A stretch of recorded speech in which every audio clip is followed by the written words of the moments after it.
24 के इस महासंग्राम में अखिलेश यादव सबसे बड़े गेम चेंजर बनकर सामने आए हैं, जिन्होंने उस उत्तर प्रदेश में बीजेपी के रथ को रोक दिया, जहां से बीजेपी ने 2014 और 2019 में सबसे ज्यादा सीटें जीतकर दिल्ली का रास्ता तय किया था। क्योंकि इस बार अखिलेश यादव ने यूपी में जो रणनीति बनाई सब काम करती दिखी। फिर चाहे खुद कन्नौज से चुनाव लड़ना हो, जाति के हिसाब से उम्मीदवार उतारना।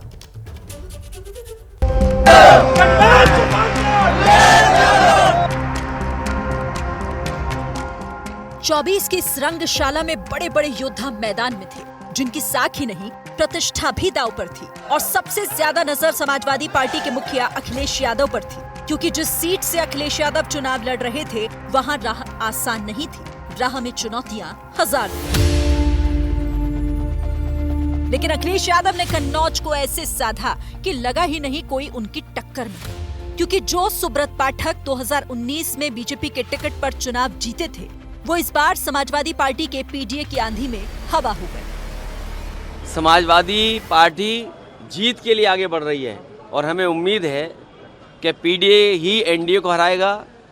पीडीए उन लोगों की बात है जो 90% लोग हैं भ्रष्टाचार, महंगाई और बेरोजगारी से त्रस्त हैं। अखिलेश यादव ने कन्नौज का चुनाव 1,71,000 से ज्यादा वोट से जीतकर न सिर्फ 2019 का बदला लिया, बल्कि साफ कर दिया कि कन्नौज में उनसे टक्कर लेने का दम अभी किसी के पास नहीं है। उधर अखिलेश यादव की पत्नी डिंपल यादव ने मैनपुरी से जीतकर समाजवादी पार्टी की परंपरा को कायम रखा। डिंपल यादव 2,22,000 से ज्यादा वोट से जीती। डिंपल यादव को 6 लाख के करीब वोट मिले, जो बताता है कि मैनपुरी में समाजवादी पार्टी का ग्राफ पहले के मुकाबले और ज्यादा बढ़ा है। मैं समझती हूँ सबसे पहले तो मैं मैनपुरी लोकसभा क्षेत्र के सभी लोगों को धन्यवाद देना चाहूँगी कि उन्होंने समाजवादी विचारधारा का जो समर्थन किया है और जिस तरह का साथ और आशीर्वाद दिया, तो सबसे पहले तो मैं उनको दिल से धन्यवाद देना चाहूँगी। इसी के साथ समाजवादी पार्टी की प्राथमिकता रहेगी कि मैनपुरी का विकास आगे कैसे बढ़े। मैं समझती हूँ उत्तर प्रदेश की जनता ने भारतीय जनता पार्टी को एक सबक सिखाने का काम किया है, उनका अहंकार, उनकी तृष्णा को तोड़ने का काम किया है कहीं ना कहीं, क्योंकि सभी लोग त्रस्त हैं और जो मौजूदा सरकार थी वो ये मानने को तैयार नहीं थी कि जनता परेशान है, कि युवा परेशान है, कि हमारी माताएं बहनें परेशान है, कि किसान परेशान है, कि मजदूर, बुनकर सभी लोग परेशान है, और कहीं ना कहीं ये लोगों की जीत है। वैसे 24 की इस रंगशाला का कोई अगर सबसे बड़ा गेम चेंजर है तो वो अखिलेश यादव है, क्योंकि देश का जो सबसे बड़ा सूबा पिछले 2 बार से बीजेपी का राज तिलक करता रहा है, उसके विजय रथ को अगर उत्तर प्रदेश में किसी ने रोका है तो वो समाजवादी पार्टी के मुखिया अखिलेश यादव है, जिन्होंने समाजवादी पार्टी को उसके स्वर्णिम युग में लाकर खड़ा कर दिया है। क्योंकि जो समाजवादी पार्टी पिछले 2 लोकसभा चुनाव में 5 सीट से आगे नहीं बढ़ पाई थी, वो समाजवादी पार्टी उत्तर प्रदेश की सबसे बड़ी और देश की तीसरी सबसे बड़ी पार्टी बन गई है। लोकसभा चुनाव में एनडीए बहुमत के आंकड़े पर तो पहुंच गई, लेकिन कॉन्फिडेंस में 2014 और 2019 वाली बात नहीं, क्योंकि इंडिया गठबंधन ने एनडीए को ऐसे नंबर पर रोक दिया जहां कहीं भी पलट सकता है।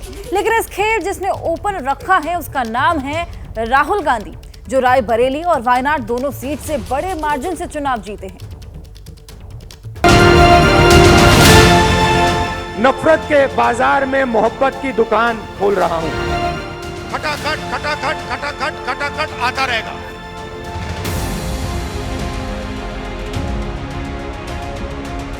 चौबीस की महाभारत के केंद्र में अगर मोदी थे तो इंडिया के ध्वजवाहक राहुल गांधी थे। इस चुनावी रण में राहुल गांधी ने एक नहीं बल्कि 2-2 लोकसभा सीट से अपनी जीत का परचम लहराया। राहुल गांधी ने रायबरेली में जहां 3,88,000 वोट से चुनाव जीतकर गांधी परिवार की लेगेसी को बरकरार रखा, वहीं वायनाड में 3,64,000 वोट से चुनाव जीतकर साफ कर दिया कि उन्हें रोकना अब मुश्किल है, क्योंकि एक नहीं 2-2 सीट पर जीतना, इतने बड़े मार्जिन से जीतना राहुल गांधी के ही बस की बात है। क्योंकि इस जीत से राहुल ने अपने उन तमाम विरोधियों के मुंह पर ताला जड़ दिया है जो वायनाड के बाद रायबरेली से पर्चा भरने पर तंज कस रहे थे। तो एक दूसरे को पानी पी पी कर कोसते थे, वे आज साथ आने के बहाने खोजने लगे हैं। उनको लगता है कि ऐसा करने से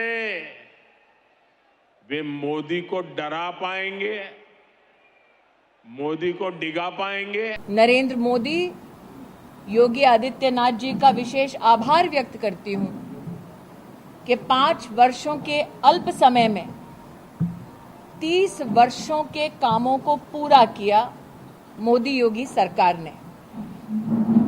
जो चुनाव जीते उन्हें मेरी ओर से बधाई।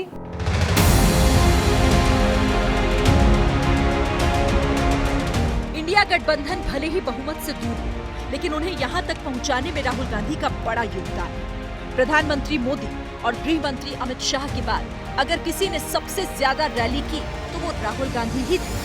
ये राहुल गांधी ही थे जिन्होंने बीजेपी को बार बार अपनी रणनीति बदलने पर मजबूर कर दिया। कांग्रेस पार्टी, इंडिया गठबंधन संविधान को बचाने की कोशिश कर रहा है।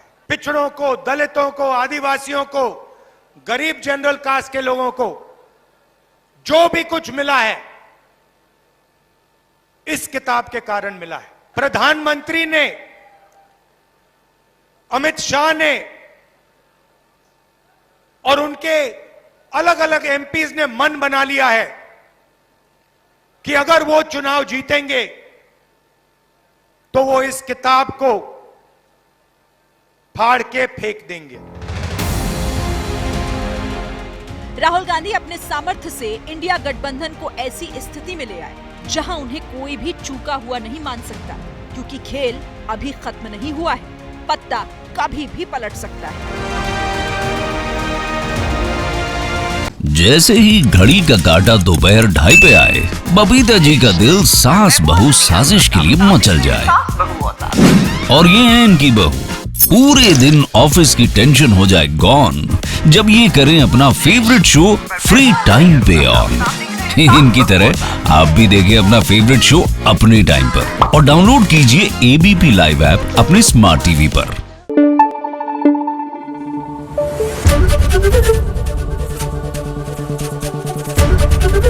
एबीपी न्यूज आपको रखे आगे।